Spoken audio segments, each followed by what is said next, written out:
반갑습니다, 여러분. 한 주 동안 잘 지내셨죠? 여기까지 오느라 승리하셨습니다. 여기까지 오는 것도 사실 쉽지 않습니다. 오늘 벌써 성령으로 인도받는 삶 8번째 시간이고요. 오늘 주제는 이제 자백에 대해서 같이 말씀 나눌 텐데, 오늘 말씀, 본문 말씀이죠. 요한일서 1장 5절부터 9절까지 우리 같이 읽겠습니다. 다 찾으셨죠? 잠깐만요. 제가 PPT를 넘겨드릴게요. 네, 같이 읽겠습니다. 시작. 우리가 그에게서 듣고 너에게 전하는 소식은 이것이니 곧 하나님은 빛이시니라. 그에게는 어둠이 조금도 없으신 것이니라. 만일 우리가 하나님과 사귐이 있다 하고 어둠에 행하면 거짓말을 하고 진리를 행하지 아니하거니와 그가 빛 가운데로 계신 것 같이 우리도 빛 가운데 행하면 우리가 서로 사귐이 있고 그 아들의 예수의 피가 우리를 모든 죄에서 깨끗하게 하실 것이요 만일 우리가 죄가 없다고 말하면 스스로 속이고 또 진리가 우리 속에 있지 아니할 것이요 만일 우리가 우리 죄를 자백하면 그는 미쁘시고 의로우사 우리 죄를 사하시며 우리를 모든 불의에서 깨끗하게 하실 것이요. 아멘. 기도하겠습니다. 하나님 아버지, 이렇게 화려하진 않지만 그리고 모든 것이 풍족하지 않지만 정말 우리 청년들이 마음과 뜻을 다해 하나님 앞에 찬양과 예배하러 나왔습니다. 저희 오늘 드리는 찬양과 예배를 받아주시고 우리의 마음의 중심을 들여서 이 드린 예배를 하나님 기뻐 받아주시옵소서. 오늘 특별히 부족한 저를 통해서 하나님의 말씀이 선포될 때 우리에게 꼭 필요한 말씀을 전달하게 하여 주시고 성령께서 빛으로 조명해 주셔서 그 말씀을 받아먹고 우리 심령이 변화되는 놀라운 기적의 밤이 되게 하여 주시옵소서. 오늘도 우리 예배 가운데 불러주신 하나님의 감사드리며 예수님의 이름으로 축복하며 기도드렸습니다. 아멘. 네. 최근에 뉴스 보시면 알겠지만 지금 보통 때가 아닌 것 같죠. 전쟁, 우크라이나 전쟁이 너무 심각해서 민간인도 사상자도 너무 많이 나오고 또 경제 위기가 이제 닥친다고 하네요. 그래서 몇 나라들은 막 국가 전복 사태도 보니까 스리랑카 막 시위가 장난 아니고 중국에 보면 상하이 도시 자체가 봉쇄돼가지고 사람들이 굶주림에 막 이렇게 발달된 문명 국가에서도 저런 일이 벌어지는구나라고 느낄 때 정말 요즘 때가 정말 범상치 않은 때라는 게 느껴집니다. 여러분들 어떻게 생각하세요? 저와 같은 마음이세요? 예. 이 마지막 때를 살아가는 데 있어서 오늘 교회에서 많이 마지막 때 말씀을 하죠. 정말 꼭 우리에게 필요한 게 뭘까? 무엇을 준비해야 되나 좀 고민을 많이 했었는데요. 마지막 때를 살아가는 데 있어서 필요한 것이 뭘까라고 이렇게 그냥 제 나름대로 그 사복음서에 나와 있는 예수님 말씀 이렇게 좀 주목해서 찾아보기 시작했어요. 그 중에서 예수님이 천국에 대해서 말씀하신 거하고 하나님 나라에 대해서 비유한 거 그리고 또 지옥에 대해 말씀하신 거 이상하게 그런 것들이 저한테 요새 좀 눈에 잘 들어오더라고요. 예수님이 마지막 때에 뭐라고 말씀하셨고 천국에 대해서 뭐라고 말씀하셨고 또 지옥에 대해서 어떻게 언급하셨는지가 제 마음속에 좀 새롭게 들어오기 시작했습니다. 그래서 제가 기도할 때 하나님 지금 믿는 사람도 그렇고 믿지 않는 사람도 그렇고 지금 마지막 때라고 하는데 우리가 어떻게 준비해야 됩니까? 라고 이렇게 기도했을 때 제 개인적으로 받았던 마음은 우리가 변해야 된다라는 마음을 주셨어요. 어떤 큰 사역이나 무슨 어떤 무브먼트나 어떤 열정적인 물론 그런 것도 하나님께서 다 사용하시겠지만 정작 중요한 것은 우리 자신이 이 변화받아야 된다는 거죠. 많은 일을 하고도 정작 우리가 변화받지 않으면 또 배제당할 수가 있잖아요, 천국에서.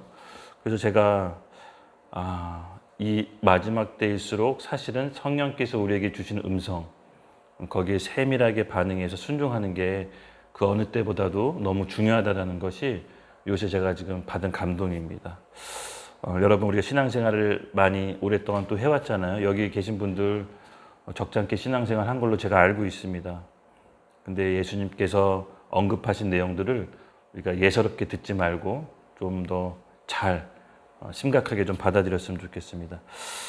지난 우리 수요 예배 때 저 사실은 굉장히 많은 큰 감동과 여운을 받았어요. 우리 두 자매님께서 정말 개인적으로 꺼내기 힘든 말 그런 고백들을 하시면서 참 감사하다, 정말 위대하다, 위대한 분들하고 같이 신앙생활한다.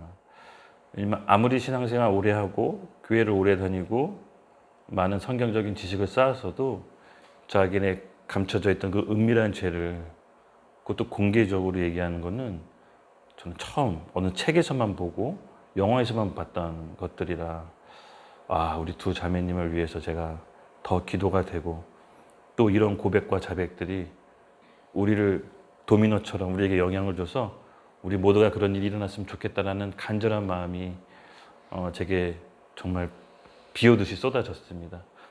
사실 자매님이 고백한 그 고백은 우리를 향한 하나님께서 주시는 메시지예요. 우리는 단지 그 가슴에 담아두고 고백하지 않았을 뿐이지 우리 모두에게 그 죄가 있단 말이죠. 그래서 하나님께서는 그것을 공동체에게 주셨다는 것은 우리 자신을 돌아보고 우리도 자백함으로써 깨끗함에 고침받을 수 있는 기회를 하나님께서 열어주신 거거든요.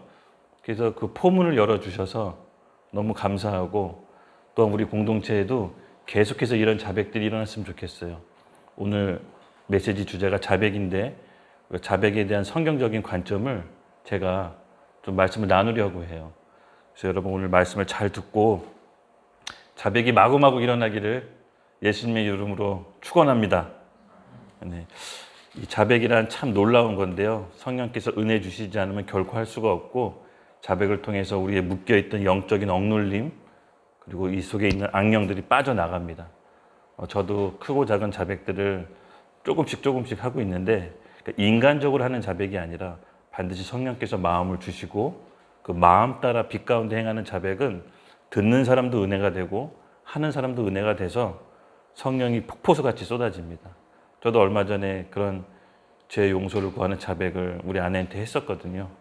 근데 참 자백에 대한 신비와 비밀이 너무 엄청나요. 이 자백을 하면요, 받는 사람도 자백을 하게 돼 있어요. 자백을 했는데 받는 사람이 받아들이지 못하면 그것도 또 다른 문제인데 이 성령의 인도함 가운데 하는 자백은 받는 사람, 하는 사람 은혜가 폭포수같이 쏟아집니다. 그래서 우리가 성령께 인도함 받아서 어떻게 자백해야 되는지를 오늘 좀 살펴볼게요.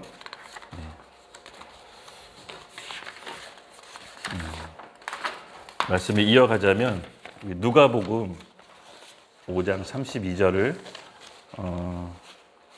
펼쳐주시면서 우리 다혜 자매님이 누가복음 5장 32절을 좀 읽어주시면 감사하겠습니다. 자백에 대해 본격적으로 말씀 나누기 전에 예수님 말씀을 좀 살펴볼게요. 32절입니다. 누가복음 5장 32절. 내가 의인을 부르러 온 것이 아니오 죄인을 불러 회개시키러 왔노라. 아멘. 네. 여러분 예수님이 보시기에는 우리 모두 다 죄인입니다. 예수님 보시기에 세상 사람들은 모두 다 죄인입니다. 의인은 하나도 없다라고 합니다. 네, 질문 하나 할게요. 그런데 그 예수님께서는 이 모든 세상의 죄인인 가운데 누구를 만나 주실까요? 인준아, 예수님이 누굴 만나 줄까? 그냥 생각나는 대로 한번 얘기해 볼래요? 정답이에요. 맞아요. 아멘. 예수님은요, 우리를 보시기에 다 죄인으로 봐요. 하지만 내가 죄인이라는 걸 알고 깨달은 사람을 만나주세요. 내가 죄인이라는 걸 깨닫고 못 느끼는 사람들이 여러분 생각보다 엄청 많아요. 예수님 교회 다녀도 자기가 의인으로, 자칭 의인으로 착각하는 경우가 너무 많아요. 내가 죄인이냐 의인이냐는 열매를 보면 알아요. 그래서 예수님께서는 우리를 찾아오실 때 내 죄를 깨닫고 아파하고 애통해하는 사람을 만나 주십니다. 여러분, 아픈 사람에게는 의사가 필요하죠? 근데 아프지 않은 사람에게 의사가 필요 없습니다. 바로 내 자신이 아프고 죄인이란 걸 알고 깨닫는 사람은 예수님을 구하고 찾게 돼 있습니다. 누가 복이 있습니까? 예수 이름 앞에 나오는 자, 예수 이름을 부르는 자는 구원을 얻는다고 했습니다. 그 자가 복이 있다고 했습니다. 여러분, 이게 너무 중요합니다. 다 죄인이지만 그 중에 내가 죄인인 걸 깨닫고 아는 사람에게 예수님이 찾아오신다 그랬는데 이게 너무 중요합니다. 여러분, 이런 경험이 있습니까? 네. 고개를 끄덕이는 게 아니라 아멘 하셔야 됩니다. 네. 그래야 이 말씀을 먹을 수가 있습니다. 죄를 짓고도 죄를 못 보는 사람들이 오늘 너무 많습니다. 물론 저도 그렇고요. 오늘날 크리스천들이 가장 위험한 게 뭐냐면은 훈련도 많이 받고 교회 생활도 엄청 많이 해서 머릿속에 성경적 지식도 많이 있습니다. 근데 중요한 거는 스스로의 죄를 못 보는 크리스천들이 너무 많습니다. 예수님 믿고 신앙생활 오래 했어도 여전히 다른 사람을 아프게 하고 여전히 다른 사람을 판단하고 정죄하고 늘 그렇게 하면서 자신의 죄는 못 보고 다른 사람을 판단하고 정죄하는 자칭 의인이나 여기면서 신앙생활을 버젓이 하는 경우, 여러분 멀리 찾지 마십시오. 그게 바로 나입니다. 오늘 제가 하는 메시지는 그럼 저는 그렇게 안 사냐? 그게 아닙니다. 제가 이 자리에서 얘기해야 되는 입장이기 때문에 하나님께서 여기 세우셔서 얘기를 하는 것뿐이지 저도 그렇게 사실 살지 못합니다. 제가 얘기한다고 그래서 저를 완벽한 사람이라고 보지 않으셨으면 좋겠습니다. 물론 그렇게 볼 사람이 없겠지만, 그렇죠? 저도 얘기하면서 이 얘기하는데 이 중압감을 느껴요. 얘기하는데 이 얘기의 삶을 못 따라주면 얘기하면서 중압감을 느껴요. 그것은 뭐냐? 여러분과 저를 위해서 하나님이 저를 통해서 얘기하게끔 하시는 거예요. 그게 우리에게 필요하기 때문에. 내 눈에 있는 들보는 보지 못하고 다른 사람의 눈에 튀는 보는 그게 우리 모습이에요. 그걸 보지 못하면 예수님께서 우리를 찾아와서 만나주시지가 않아요. 여러분, 우리가 성경적 지식을 머리로만 아는 게 이제는 그치고 마음속으로 내려와서 우리가 깨닫는 게 너무 중요합니다. 어떨 때 깨닫다고 했죠? 크고 작은 사건들을 통해서 십자가를 통과할 때 비로소 그 말씀이 내 마음판에 돌판에 십계명이 새겨지듯이 새겨진다고 얘기했죠. 그런 삶을, 크고 작은 삶을 날마다 누리시기를 예수님의 이름으로 축복합니다. 네. 예수님은 자기 죄를 깨닫고 아파하고 애통해하고 괴로워하는 사람을 불러 모으셔서 의인으로 만들어 주십니다. 여러분, 우리가 이 자리에 모인 것도 예수님의 부르심으로 온 거라고 믿죠? 카톡방에 공지 올려서 온 게 아니라 예수님께서 우리를 불러 모으셔서 우리가 아프다는 하는 걸 인정하고 우리가 병자라는 걸 인정하기 때문에 예수님께서 우리를 고치신다는 걸 믿고 지금 이 자리에 온 겁니다. 이 바쁜 시간에 피곤해서 뭐 친구들 만나서 회포도 풀 수도 있고 집에 가서 좀 더 쉴 수도 있지만 예수님이 부르셨기 때문에 우리가 고침받으려고 온 거라고 저는 믿습니다. 이런 사람에게 예수님이 만나주시는 겁니다. 우리 오늘 진실로 정말로 성령께서 임하셔서 우리 죄를 깨닫게 하시고 우리 마음을 애통하게 하셔서 자백하는 역사가 일어나기를 예수님의 이름으로 축복합니다. 아멘. 네. 오늘 본문 말씀 중에 여러분 7절이 있습니다. 잠깐만 우리가 7절을 좀 살펴볼게요. 네. 7절을 읽으면 이렇습니다.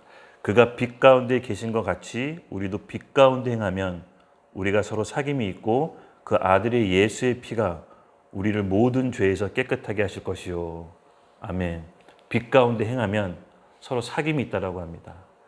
우리가 지난 시간 쭉 살펴봤던 성막을 통한 성화 과정 기억나시죠?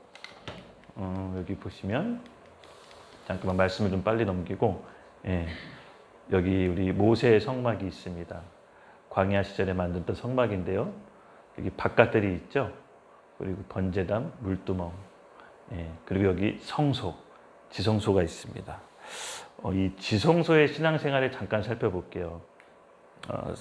바깥들은 제가 좀 약간 패스하고 좀 이따 설명할게요.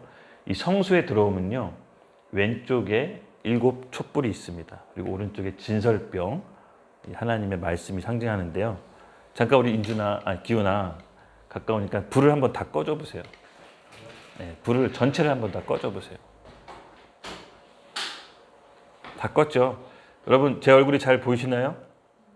잘 흐리하게 안 보입니다. 그렇죠?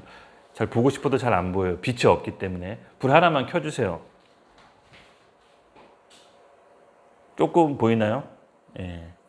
2개 켜주세요. 그럼 잘 보이죠? 다 켜주세요. 엄청 잘 보이죠? 얼굴에 뭐 점이나 뭐 티 보이나요? 자세히 보면 보일 겁니다. 원래대로 해주세요. 예.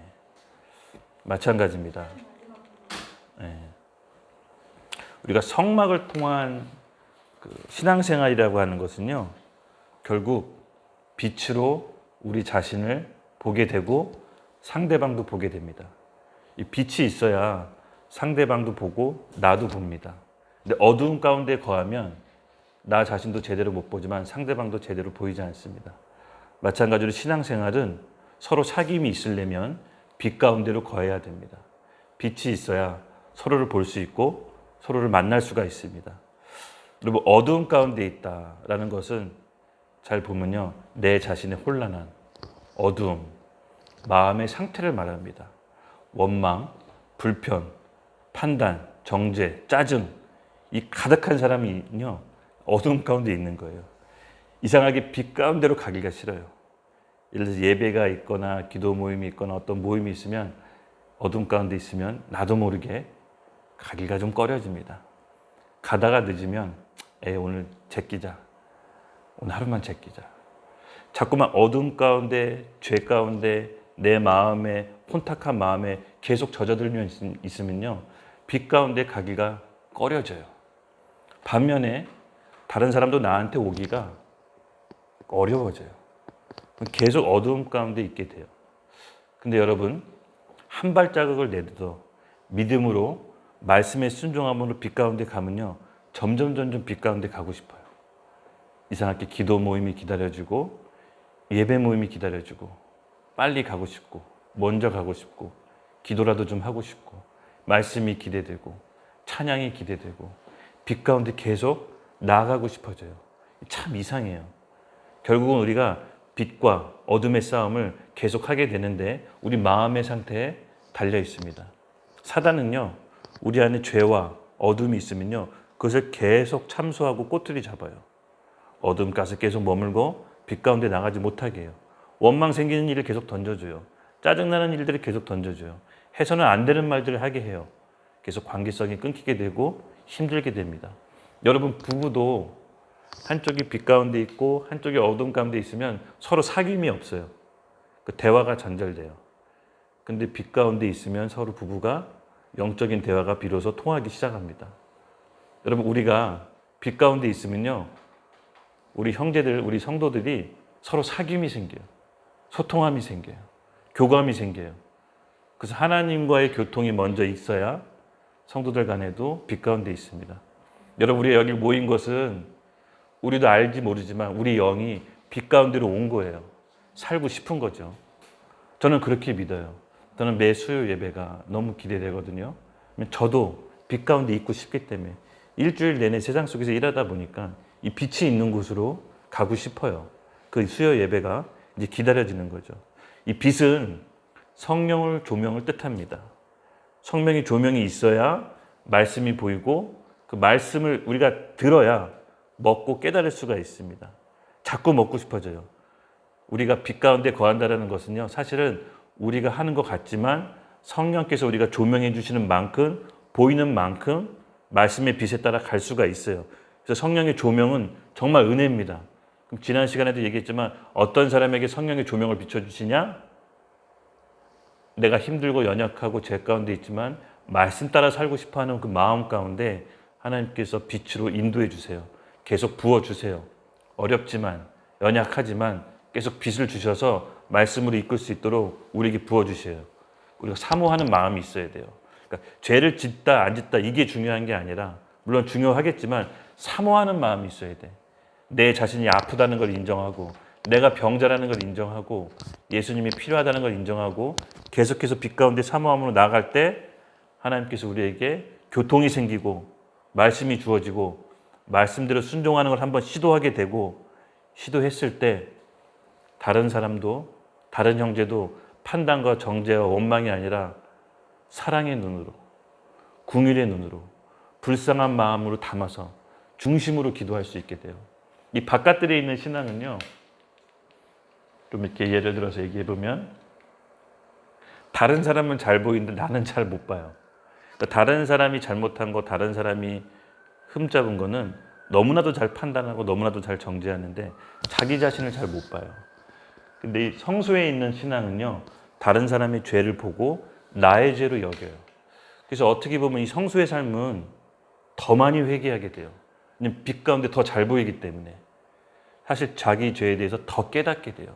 그래서 성소의 삶은 죄를 더 고백하게 됩니다. 빛 가운데 노출됐기 때문에 투명해요. 숨을 곳이 없어요. 어두운 곳에 빠져나갈 곳이 없기 때문에 이 일곱 촛대의 촛불이 더 밝혀지면 밝혀질수록 빛에 더 노출되기 때문에 우리 죄를 더 밝히 드러날 수밖에 없는 거죠. 근데 그게 복이라는 겁니다.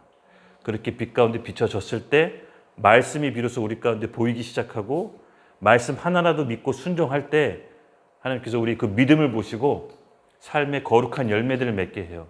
원망이 여러분 기쁨으로 바뀌고 낙담이 소망으로 바뀌고 좌절이 우리에게 희망으로 바뀌게 됩니다. 전에 시도하지 않은 것들을 시도하게 되고 기쁨으로 성제를 진심으로 사랑할 수 있게 되고 불쌍히 여기는 마음이 있어요. 전에는 정말 꼴도 보기 싫었는데 너무 불쌍히 여겨져요. 그 불쌍함이 나의 불쌍함을 여겨지고 형제를 중심으로 기도할 수 있게 되거든요. 그것이 바로 이 성소의 신앙생활입니다. 예. 좀 말씀 한 구절을 같이 좀 볼 텐데요. 여러분 로마서 5장 20절 우리 인준이가 좀 읽어줄래요? 율법이 가입한 것은 범죄를 더하게 하려 합니다. 그러나 죄가 더한 곳에 은혜가 더욱 넘치나니. 아멘. 처음엔 이 말씀이 잘 이해가 안 됐어요. 율법이 들어온 것은 범죄를 더하게 하려 함이라. 그러나 죄가 더한 곳에 은혜가 더욱 넘치나니. 얼핏 이해가 안 됐는데 여러분 이해 잘 되세요? 그러면 되게 영적인 건데 제가 이 성수의 삶을 생각하면서 이 말씀이 그제서야 비로소 이해가 되더라고요. 빛 가운데 거해지고 내 안에 법이 들어왔을 때 그것이 비로소 죄인지 죄가 아닌지가 인식하기 시작해요. 그러면 죄가 법이 없는데 그 사람이 법을 어겼는지 안 어겼는지 어떻게 알 수 있겠어요? 죄를 인식하지 못하는데. 근데 법이 들어오면 하나님 말씀이 빛 가운데 들어오면 비로소 그것이 내가 행위가 죄인지를 알게 돼요. 왜? 하나님 말씀이 들어왔기 때문에. 그래서 이 로마서 5장 20절은 율법이 들어온 것은 범죄를 더하게 하려 합니다. 얼핏 보면 잘 이해가 안 됐지만은 이 성수의 삶을 생각하면 이해가 됐어요. 죄가 더한 곳에 은혜가 더욱 넘치나니. 여러분 바울이 말란에 쓴 디모데후서에 보면은 자기를 죄인 중에 괴수라고 표현해요. 바울이 그렇게 하나님의 일을 하고 그렇게 열심히 살고 정결하게 살려고 거룩하게 살려고 애쓴 사람인데 본인을 말년에 내린 결론이 죄인 중에 괴수라고 결론을 줘요. 바울이 죄가 더 심할까요? 우리 죄가 더 심할까요? 바울은 작은 죄라도 그것이 너무 크게 느껴진 거예요. 너무 크게 느껴져서 몸소리가 친 거예요. 하나님의 말씀을 받고 또 받고 평생 그 말씀 가운데 살다 보니까 자그마한 죄도 너무 크게 느껴진 거죠. 우리 성소의 삶이란 말씀이 우리 가운데 들어왔다는 것은 비로소 내가 죄를 인식하게 되는 거예요.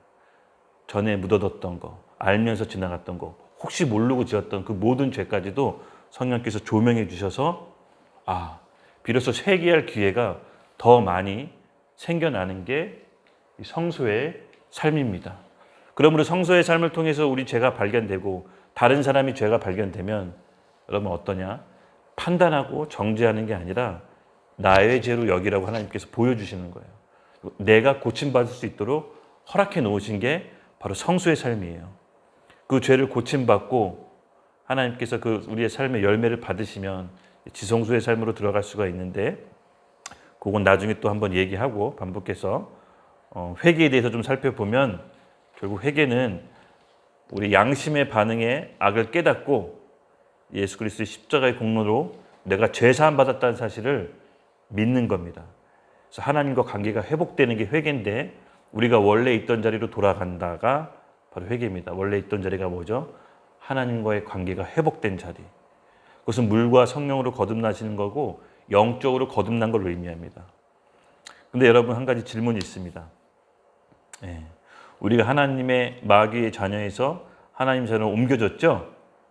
여러분 천국은 누가 갈까요? 천국은 누가 갑니까? 천국은 착한 사람이 갑니까? 헌금 많이 하는 사람이 갈까요? 열심히 교회에서 일한 사람이 갈까요? 아닙니다. 천국은 하나님 앞에서 죄 문제를 해결한 사람이 가는 겁니다. 하나님께서 우리를 보시고 죄 없다고 여겨주어야 천국에 갈 수 있습니다. 근데 이 회개라는 것은요, 하나님 앞에서 천국에 갈 수 있는 문을 예수 그리스도께서 열어놓으신 거예요. 예수님 십자가의 고통과 고난과 고통, 핍박을 통해서 내가 받아야 될 형벌을 예수님이 대신 받았다는 것을 믿고 마음으로 애통한 사람은 그것을 의롭다 여겨지는 칭의가 되는 겁니다. 그래서 하나님은 우리의 믿음을 보시고 더 이상 죄 없다라고 여겨주시고 죄를 덮어주시는 거예요. 믿으시죠? 하지만 문제가 있습니다. 예수님 믿고 하나님과 관계가 회복됐지만 여전히 예수님 믿고 짓는 죄들이 있습니다. 노골적으로 알면서 때론 연약해서 나의 욕심 때문에 내 유익 때문에 알고 저지르는 죄들이 있습니다. 그럼 이 죄들을 어떻게 할까요? 우리 한번 살펴봤었죠. 요한복음 13장 베드로가 예수님 발 씻어주는 사건. 예수님께서 베드로의 발을 씻으려고 했더니 베드로가 안 됩니다라고 이제 거부합니다. 어떻게 주님이 제 발을 씻습니까? 하지만 예수님께서 얘기하죠. 내가 너 발을 씻지 않으면 나와 상관이 없다. 그랬더니 베드로가 온몸을 씻겨달라고 합니다. 이 온몸을 씻겨달라고 했더니 예수님께서 이미 깨끗해진 사람은 발만 씻으면 된다라고 해요. 즉 예수 믿고 구원받아서 우리 영이 거듭났지만 예수 믿고 계속 죄 짓는 것들에 대해서 우리는 발을 씻어야 됩니다. 그때그때 회개하고 자백해야 됩니다. 사실 자백은요, 여러분 성령께서 우리에게 주시는 축복입니다. 축복이에요. 왜 그런지 제가 살펴볼게요. 1장 9절, 히브리서 1장 9절을 서영자매님이 한번 읽어주십시오. 요한일서 1장 9절입니다. 미안합니다. 만일 우리가 우리 죄를 자백하면 그는 믿으시고 의롭다 우리 죄를 사하시며 우리를 모든 불의에서 깨끗하게 하실 것이요. 아멘. 아멘. 예. 만일 우리가 우리 죄를 자백하면 그는 믿보시고 의로우사 우리 죄를 사하시며 우리의 모든 불의에서 깨끗하게 하십니다. 근데 죄를 영어 성경에는요, 이 죄가 sin이 아니라 sins, 복수로 나옵니다. 죄들로 나옵니다. 나중에 한번 찾아보세요. 그것은 뭐냐? 내가 저 사람을 미워했어요. 내가 저 사람을 원망했어요. 그게 아니라 구체적인 행위의 죄들을 고백하는 겁니다. 내 마음을, 제가 도둑질하는 마음을 품었어요. 이런 죄를 자백하는 게 아니라 실질적으로 죄를 졌던 그 죄들을 자백함으로 불의에 대해서 깨끗함을 얻습니다. 죄의 자백을 통해서 사단이 우리 가운데 있는 묻고 있는 그 죄를 통해서 참소를 하거든요. 참소. 하나님 앞에 나아가지 못하게 해요. 담대하지 못하게 해요. 계속 어두움 가운데 머물게 하는 아주 악독한 게 바로 죄입니다. 이 죄를 자백함으로써 사단이 더 이상 우리를 참소하지 못하게 돼요. 뚝 떨어져 나가는 겁니다. 내 안에 있는 악령이 뚝 떨어져 나가요. 그 영적 자유함이 죄의 자백을 통해 일어나요. 내 안에 있는 원망, 미움, 불신앙, 판단, 정죄, 거짓, 이 모든 것들을 담고 있으면 악령이 그것을 계속 붙잡고 어두움 가운데 머물도록 계속 끌고 가요. 마치 노예처럼, 마치 진짜 어디 영화에 나오는 아주 악질 조폭처럼 끝까지 우리를 쫓아가서 빚을 다 갚을 때까지 우리 계속 쫓아다녀요. 그런데 빚 갚는 방법은 이 죄를 자백함으로 사단이 더 이상 우리를 올무에서 붙잡지 못하게 뚝 떨어뜨리는 겁니다. 바로 죄들을 자백함으로 사단이 우리를 참수하지 못하고 우리의 영을 깨끗이 청소합니다. 자백은 우리의 죄의 결과로 그렇죠? 받는 고난들을 아픔들을 이거는 제가 말씀 공부하면서 하나님께서 주신 건데 자백을 통해서 죄의 결과로 얻게 된 고난들을 통과하게끔 해주는 축복이구나라는 게 제가 좀 깨달음을 받았어요. 자백을 통해서. 하나님께서는요, 우리에게 죄들에 대해서 자백할 수 있는 기회를 계속 주세요. 근데 그 죄에 대해서 자백하지 않고 예수 믿고 저질렀던 죄를 그대로 남겨두면 반드시 고난, 죄에 대한 고난들이 우리 삶 속에 가시와 엉겅퀴처럼 열립니다. 예. 하나님께서는 또한 그 죄에 대한 고난을 그 사랑하는 자녀들에게 허락하세요. 또 하나님은 너무 사랑이세요. 어떻게 알 수 있냐? 히브리서 12장 6절부터 11절. 예.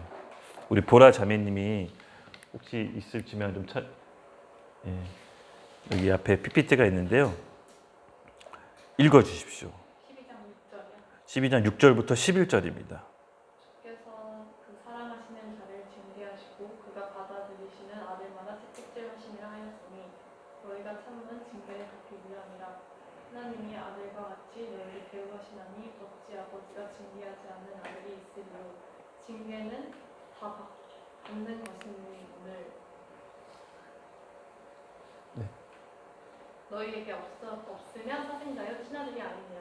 또 우리 육신의 아버지가 우리를 징계하여도 공경하였거든 하물며 모든 영이 아버지께 더욱 복종하며 살려 하지 않겠느냐. 그들은 잠시 자기의 뜻대로 우리를 징계하였거니와 오직 하나님은 우리의 유익을 위하여 그의 거룩하심에 참여하게 하시느니라. 무릇 징계가 당시에는 즐거워 보이지 않고 슬퍼 보이나 후에 그로 말미암아 연단받을 때는 의와 평강의 열매를 맺느니라. 아멘. 하나님은 그의 사랑하는 자녀는 반드시 징계합니다. 왜냐하면 우리 버려둔 자식이 아니기 때문에. 그 징계가 고난으로 옵니다. 근데 자백은요, 이 고난을 받지 않도록 하나님께 열어주신 축복이에요. 죄에 대한 삶의 엉겅퀴 가시덤불이 고난의 열매로 우리에게 나옵니다. 우리 하나가 제가 물론 저도 어릴 적에 생각해보면 그랬겠지만 이 어린애가 거짓말을 노골적으로 하는 거를 요새 많이 봐요. 가르쳐주지도 않았는데 본능 같아요. 제가 그 아이스크림을 줬어요. 아이스크림을 막 달라고 해가지고 또 줄 수밖에 없잖아요. 그렇죠? 자기 아이스크림이 어디 있는지 너무 잘 알아요. 자기가 꺼내와요. 그래서 내가 떠먹는 아이스크림인데 다 먹지 못하게 일단은 반쪽만 좀 줬어요. 근데 아이스크림을 먹다가 그때 이제 우리 하나 엄마가 없었어요. 먹다가 반쪽을 뚝 떨어뜨려 흘렸어요. 근데 내가 봤어요. 내가 못 본 척 했는데 떨어진 밑에 소파에 얼른 앉더니 막 비벼요. 혼날까 봐. 그리고 바지에다가 그걸 흡수시키더라고. 그러면서 내가 못 본 척하고 이렇게 있어서 한 해 아이스크림 아빠 한 입만 줘 그랬더니 안 된대요. 왜 안 돼 그랬더니 자기 먹을 것도 없다고 그러더라고요. 그 제가 봤거든요. 분명히 바지로 소파에 떨어진 거 이렇게 비비면서 흡수한 거를. 그래도 모른 척하고 넘어갔어요. 근데 이 하나가 저랑 약속한 게 있었거든요. 그러니까 제가 하고 싶은 걸 다 하더라도 그만이라고 하면 그만하자. 그만해. 텔레비 보든 뭘 보든 아빠가 그만이라고 하면 이제 그만하자. 근데 제가 텔레비를 막 보고 있길래 그만 보고 자자라고 했는데 그렇다고 하고 또 어느 팀에 나가서 텔레비를 봐요. 그래서 저도 애랑 싸우면 안 되지만 텔레비를 또 끄고 리모컨을 숨겨놨어요. 그들이 난리가 났어요. 텔레비 본 거 못 보게 했다고 우는데 막 목청껏 울더라고요. 그래서 제가 하나야 그만 하라고 했더니 더 울어요. 막 절규해요. 그래서 제가 하나야 아빠한테 지금 아빠 미워 그러길래 그 미워한 마음 가지면 안 돼. 미워하는 거 취소해 그랬더니 취소를 안 하더라고요. 그렇게 해서 한참 실내기 하다가 매를 들어야겠다. 이거 안 되겠다. 그래서 맴매가 있어요. 효자손. 그 제가 맴매를 집으로 가면 애가 겁을 먹어요. 근데 하나야 아빠한테 잘못했다고 해. 아빠 미워하는 거 아니야. 그랬더니 취소를 안 하더라고. 아 이거 큰일 났다. 징계 오겠다. 그래서 취소하면 아빠가 텔레비 보내주고 취소 안 하면 맴매를 듣고 했더니 아빠 미워! 라고 더 크게 써. 안 되겠다 해서 처음으로 뭐 처음은 아니었어요. 근데 진심으로 세게 때린 건 처음이었어요. 때리면서 아픈데 나도 눈물이 좀 나는데 얘가 이거를 맞아야 고침 받겠더라고. 맞아야. 그러니까 맞지 않으면 고침을 안 받겠더라고. 그래서 혼낼 때는 좀 명확하게 혼내야겠더라고. 이 효자손이 부러질 정도로. 부러질 정도로는 못 때리는데 하여튼 빡 때렸을 때 애가 깜짝 놀란 거야. 내가 그렇게 때린 적이 없거든. 근데 그제서야 미안하다 그러더라고. 아빠 미안해, 잘못했어요. 그 내 모습이에요, 사실은. 내 모습이에요. 그러니까 징계는 그 사람을 고침받게 하고 하나님께 되돌리게 할 수 있는 수단인데, 근데 잘 보세요. 제가 하나한테 자백할 수 있는 기회를 줬어요. 그러니까 잘못했다고 하면 그 매를 놓을 수가 있는 건데, 잘못했다고 안 하면은 매를 통해서도 고침을 받게 하는 건데, 미안하다고 하면 아이스크림도 주고 텔레비도 보게 하고 다 해줄 수 있는데 그 미안하단 말을 안 하더라고. 그게 내 모습이더라고요. 하나님 앞에 죄를 짓고 우리는 끝까지 핑계대고 원망하고 다른 환경에 대해서 얘기합니다. 그리고 결국 고난을 받죠, 징계로. 근데 제가 이 애랑 있으면서 하나님께서 많이 가르쳐 주시는 것 같아요. 진짜 많이 가르쳐 주시는 것 같아요. 결국은 고난이 오기 전에, 징계가 오기 전에 자백을 통해 그 징계가 우리한테 패스할 수 있도록 하나님께서 기회를 주시는 겁니다. 자백은 사실 축복이더라고요. 축복이었어요. 여러분, 어떤 것이든지 우리가 알고 지은 죄든 모르고 지은 죄든 노골적으로 지은 죄든 예수님 믿고 지은 죄들은 하나님께 혹은 다른 사람께 아니면 공개적으로든 성령께서 우리에게 인정하신 대로 자백해 할 수 있는 기회를 주실 때, 마음을 주실 때 사실 하나님 우리를 깨끗게 하시려고, 용서해 주시려고 그 마음을 부어주시는 거예요. 그 기회를 놓치지 말고 기도하면서 빛 가운데 인도함 받으면서 자백하십시오. 이 자백하면요, 은혜가 폭포수처럼 쏟아져요. 이게 십자가예요. 무슨 우리가 큰 사역을 하면서, 물론 하나님이 허락하시면 좋겠죠. 근데 마지막 때를 준비할 때 어떻게 준비해야 되냐고 마음 주셨던 게 우리가 변화받기를 원하세요. 우리가 먼저 살아야 됩니다. 내가 살아야 다른 사람 살릴 수가 있어요. 그렇죠? 우리가 자백하는 기회를 허락하시면 기도하고 성령께 인도함 받아서 자백함으로 십자가를 통과하십시오.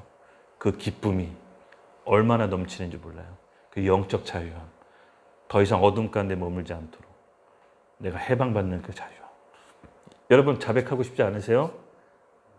저는 정말 틈만 날 때마다 자백을 하고 싶습니다. 뭉뚱그려서 하는 자백이 아니라 지나가는데 옆에서 들릴 정도로 내가 뭐 이거 잘못했습니다 하고 상대방이 못 들을 정도로 흘려서 하는 자백이 아니라 중심으로 아까 신스라 그랬죠. 죄에 대해서 자백할 때 깨끗함을 얻게 됩니다. 여러분, 하나님, 우리가 사람 앞에서 지은 죄를 자백하지 못하면 성경에 나온 또 다른 자백이 있는데 하나님께 가서 자백을 해야 되더라고요. 기훈아, 로마서 14장 10절에서 11절 말씀을 좀 읽어줄래요? 네, 로마서 14장 10절에서 11절. 네가 어찌하여 네 형제를 비방하느냐, 어찌하여 네 형제를 없인 여기느냐, 우리가 다 하나님의 심판대 앞에 서리라. 기록되었을 때 주께서 이르시되 내가 살았노니 모든 무릎이 내게 꿇을 것이요 모든 혀가 하나님께 자백하리라 하였느니라. 아멘. 또 우리가 이 땅을 살아가는 동안 하나님께서 자백할 수 있는 기회를 주시는 건요, 나중에 하나님 앞에 섰을 때 자백할 게 없게 하시는 거예요. 이미 하나님 앞에 쓰면은 그건 너무 늦어버려요. 차라리 사람 앞에 부끄러움 당하고 수치를 당하더라도 하나님 앞에 자백하는 건 곧 심판이에요. 잊지 마세요. 성경에서 자백은 두 가지입니다. 내가 이 땅에 살아가는 동안 예수 믿고 죄 지은 죄에서 자백하지 않으면 하나님 앞에서 자백하게 됩니다. 이건 너무 힘든 일이에요. 이건 너무 힘든 일입니다. 자백할 수 있는 기회를 열어주시고 성령이 우리 가운데 마음을 주실 때 작은 자백이라도 한번 시도해 보세요. 사실은 하나님이 축복의 길을 열어주시는 거예요. 우리 깨끗게 하시려고, 우리를 쓰시려고. 이 원리를 잊지 마십시오. 자백을 통해 우리 안에 있는 죄와 악령이 빠져나가고 성령께서 새로운 마음을 부어주셔서 다시 성령의 거듭나는 역사가 오늘 이 밤 우리에게 있을 겁니다. 그러면 이제 드는 생각이 있을 거예요. 그러면 막 지었던 죄 없던 죄 막 생각나서 그럼 일일이 이걸 다 어떻게 자백하나. 그렇죠? 네, 그게 아니라 또 우리 하나님 우리를 너무 사랑하셔가지고 방법을 알려주셨습니다. 마태복음 5장 23절에서 24절을 우리 혜진 자매님이 좀 읽어주시겠어요?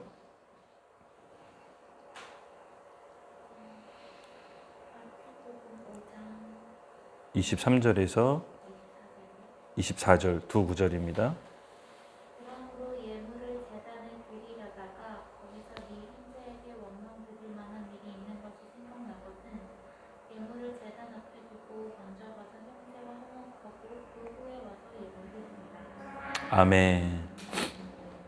기도하다 보면요, 딱 생각이 떠오르게 하는 죄들이 있을 겁니다. 과거의 죄든 현재의 죄든 생각나는 죄가 있으면 거기에 대해서 자백을 하는 겁니다. 뭐 없는 거 짜내가지고 혹시 이렇게 있을지 않을까 이렇게 하는 게 아니라 기도 가운데 있으면은 하나님께서 생각나 주시는 게 있는데 과거에 먼 옛날 일이 있을 수도 있어요. 그런 것을 왜 자백하게 하냐면은 앞으로 내 삶이 열매가 풀리도록. 죄는 우리의 삶을 가로막거든요.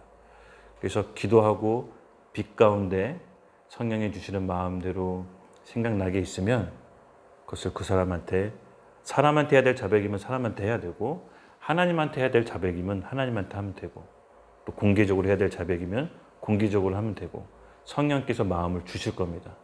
이 자백을 통해 우리가 받게 될 고난과 징계를 미리 피하게 해주시고 십자가에 통과하는 삶을 통해서 우리 혼이 거듭나서 예수님 재림주로 다시 오실 때 두려움이 아니라 담대함으로 제가 여기 있습니다 라고 신랑의 모습, 신부의 모습으로 조금씩 이 땅에 살아가는 동안 단장되어 가는 겁니다. 여러분 우리가 변화받아야 되잖아요. 그렇죠? 저는 변화받고 싶습니다.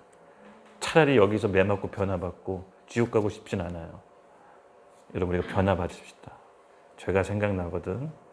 자백합시다. 부끄러움은 잠깐이지만 영생은 영원합니다.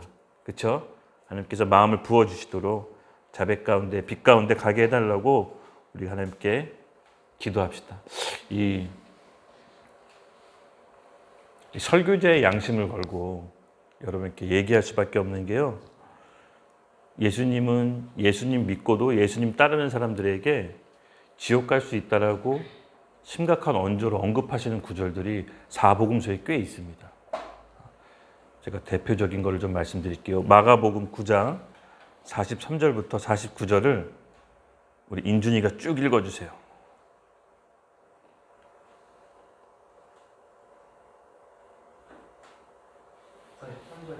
네, 43절부터 49절. 만일 내 손이 너를 범죄케 하거든 찍어버리라. 배고자로 영생에 들어가는 것이 두 손을 가지고 지옥 꺼지지 않는 불에 들어가는 것보다 나으리라. 만일 내 발이 너를 범죄케 하거든 찍어버리라. 절뚝발이로 영생에 들어가는 것이 그 발을 가지고 지옥에 던지는 것보다 나으니라. 만일 내 눈이 너를 범죄케 하거든 빼어버리라. 한 눈으로 하나님의 나라에 들어가는 것이 두 눈을 가지고 지옥에 던지는 것보다 나으니라. 거기는 구더기도 죽지 않고 불도 꺼지지 아니하느니라. 사람마다 불러서 소금 씻듯함을 받으리라. 아멘. 네, 여러분 예수님이 말씀하신 이 마가복음 9절이 상당히 부담스럽잖아요. 근데 이게 믿는 사람한테 한 걸까요? 믿지 않는 사람한테 할까요? 질문, 우리 기훈이 한번 대답해봐. 예수님이 이거를 믿지 않는 사람한테 한 걸까? 믿는 사람한테 할 걸까? 믿는 사람. 어떻게 그렇게 생각을 해요? 여기 그 전전 구절 보면 맞아요. 네. 지금 너희가 그리스도에 속한 자라 하며 라고 41절에 그리스도에 속한 자라고 하면서 예를 들으면서 이제 말씀하는 거예요. 그러니까 이게 무슨 말이냐? 여러분 우리 다 눈 범죄했잖아요, 그렇죠? 손 다 죄 졌잖아요. 어떻게 잘라야 되나요? 눈 뽑아야 되나요? 이걸 어떻게 이해를 해야 될지 정말 고민됐어요. 그럼 눈을 뽑아야 되는 건가? 그 음란한 거 안 본 사람 없잖아요. 우리 의지로 본 적이 많잖아요. 그럼 눈을 뽑아야 되나? 음란한 거 보고 눈 갖고 있으면 지옥에 간다 그래요. 그러면 눈 뽑아야 나머지 몸은 영생에 들어갈 수 있다고 하는데 이걸 어떻게 해석해야 될지를 몰랐어요. 어떻게 해석해야 될지를. 하나님께서 주신 마음의 감동이 눈을 뽑는 아픔이 있더라도 팔을 자르는 아픔이 있더라도 하나를 제가 매를 치듯이 고침받으라는 거야. 그러니까 죄에 대한 대가가 따르고 아픔이 있는 고침을 받아야 영생을 갈 수 있다는 마음을 주셨어요.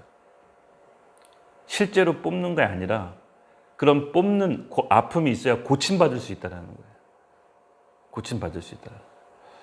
그래서 우리가 죄에 대해서는 정말 무서움을 갖고 있어야 되고 하나님께서 죄에 대해서 생각나는 죄가 있거든 자백할 수 있도록 우리에게 성령께서 기회를 허락하시는 거예요. 어렵습니다. 너무 어려워요. 너무 어려워요. 너무 어려운데 우리는 이 땅에 살아있는 동안 하나님께서 그 기회를 허락해 주세요. 같이 신앙생활을 하는 우리 공동체에 우리 포문을 열어주셨잖아요. 저번 주에 포문을 열어주신 거예요. 우리 같이 좀 기도할 때 하나님께 구합시다. 어떤 죄가 생각나거든 하나님께 자백해야 될 죄가 있다면 마음속으로 하나님께 죄를 자백하시고 어떤 사람에게 해야 될 게 있다면 그 사람에게 찾아가서 자백할 수 있도록 은혜 부어달라고 해주시고 공개적으로 해야 될 자백이 있다면 공개적으로 할 수 있도록 은혜 부어달라고 우리 하나님께 마음의 중심을 다해 내가 아픈 환자라고 인정하고 내가 죄인인 걸 깨달았을 때 예수님이 우리를 만나주시듯이 우리를 지금 회복케 하고 깨끗하게 하려고 우리를 이 자리에 초청하고 모여주신 게 하는 걸 믿는다면 우리 같이 주여 3번 크게 외치고 우리 마음속에 있는 죄가 생각나거든 그 죄를 자백하고 고침받게 해달라고 우리 같이 성령의 은혜를 구하면서 기도합시다. 주여! 주여!